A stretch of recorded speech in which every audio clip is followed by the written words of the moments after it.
What is good, Commander fans? It's your boy Alonzo back with another video. We are playing the Vikings this weekend. It should be a homecoming game for Kurk Cousins. Welcome home, Kurk. Glad to see you again playing at FedEx. You know, Kurk Cousins, when he was on Washington, he was okay. You know, we didn't want to pay him the money. We thought he was average at best.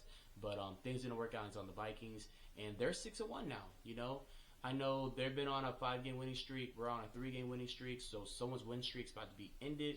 But really happy for Kurk Cousins. I think he's in a good situation, and it's good to see him back in FedEx playing against us. It's just crazy how times change.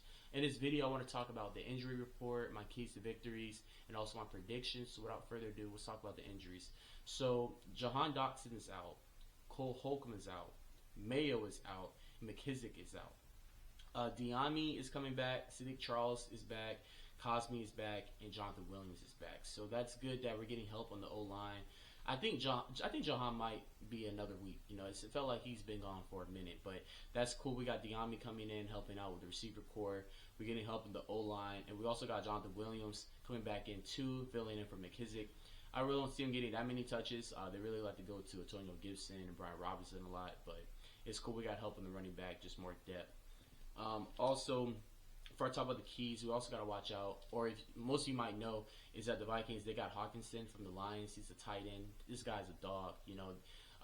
The Vikings had Kyle Rudolph. I haven't really heard much about him, but Hawkinson is a great upgrade compared to what they had. He can really go up and get the ball. He's a good red zone target, so that's something our linebackers, really Jamin Davis got to watch out for with Hawkinson. I'm not sure if he's going to play this weekend. It hasn't been confirmed yet.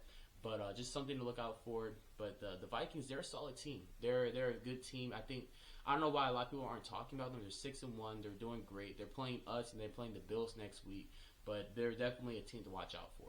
So for my keys, let's start with offense. I think we need to let it fly. You know, Terry McLaurin, he's been on a streak.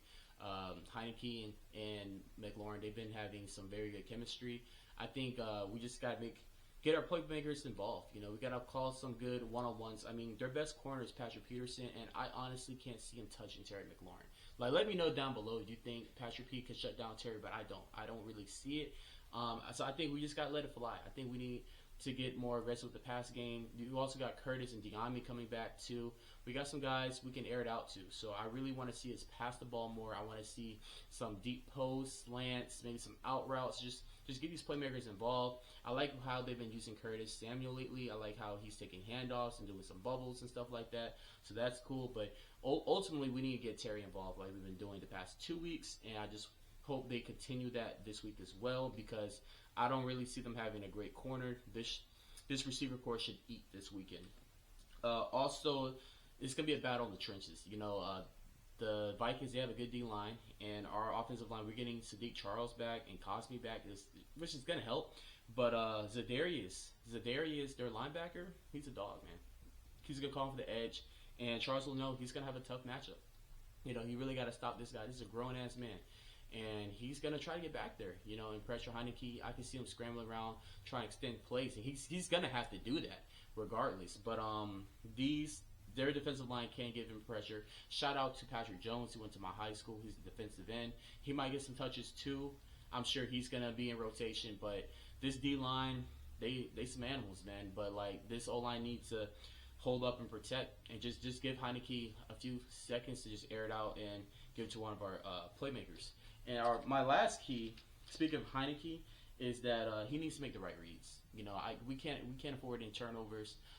Their corners aren't even all that. I know they have a good safety. I forgot his name, but their corners aren't really all that. But he just got to make the right reads. No hero ball. Don't throw in triple coverage. I know I said I want them to get Terry McLaurin more involved, but if it's not there, just don't force it. You know. That was my main issue with Heineke, is the hero ball, or sometimes he just does too much. But just take what the defense give you, go underneath, do an out route, do a check down. I'm okay with that. Just move the chains. But Heineke, you got to make the right throws. And also Scott Turner, you got to call the right plays, you know, in the right situation. This team is very good against the run. They have a good front line. They have a good front seven. That's their strong side of things. And that's why I say we need to air it out. But it doesn't matter if we air it out if Heineke ain't making the right reads or making the right throws. I believe he can, because there's been drives, especially these comeback drives that I've been seeing from him, that he can make the right reads. He can take what he gives to, but that's my main key for offense. Like, just make the right throws, make the right reads, Heimke. I know you can do it, and Heimke, we trust.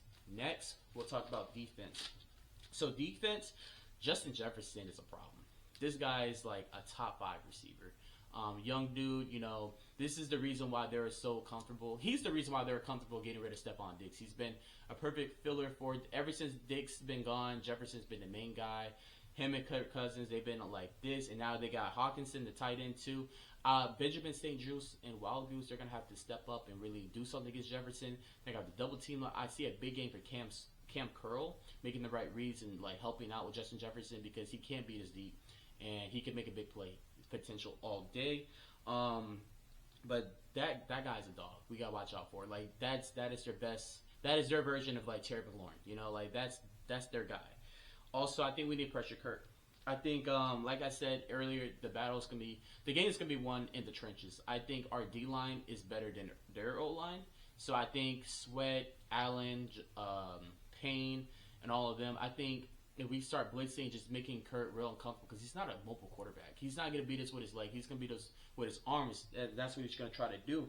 And again, our D line as a front is better than their old line. They should be able to supply to really pressure this guy. And we do very well against like non-mobile quarterbacks. So that's why I'm a little optimistic about this game. But again, we just need to blitz, rush him, and just really make Kirk Cousins uncomfortable, make him scramble. I don't really see him, and he's not really that fast, So like we had him. I mean, you see what this guy's done. He's a pocket quarterback, and he's a sitting duck back there. And I believe that I believe they're gonna sack him, man. The crowd's gonna go crazy. They're all gonna love it. But that's my last key victory for defense. Again, just shutting down Justin Jefferson. If Hawkinson plays, it's gonna be a monkey in the ranch because I don't see Jimmy Davis really keeping up with that brother. But hopefully he rests another week. Who knows? But next, let's talk about prediction. So after like careful consideration, we're both on a win streak. Somebody's gonna lose this week, and it's gonna be us. We're gonna lose 21 to 28. I see a close game. I see us getting some big passes in here and there. I see Terry scoring. I see Antonio Gibson doing something too. But I don't think our secondary can really hold up against this Vikings passing offense. Kurk Cousins is gonna have a good homecoming. He's gonna come back and just win. And then I believe we play the Eagles next week. It's gonna be a rough patch, but I believe the win streak is gonna play. It's gonna end this Sunday. But it would be dope if we won. I mean, if we went positive, like 5-4 with this win. But I don't see it happening. So let me know what you guys think down below. As always, like, comment, subscribe, and thanks for watching.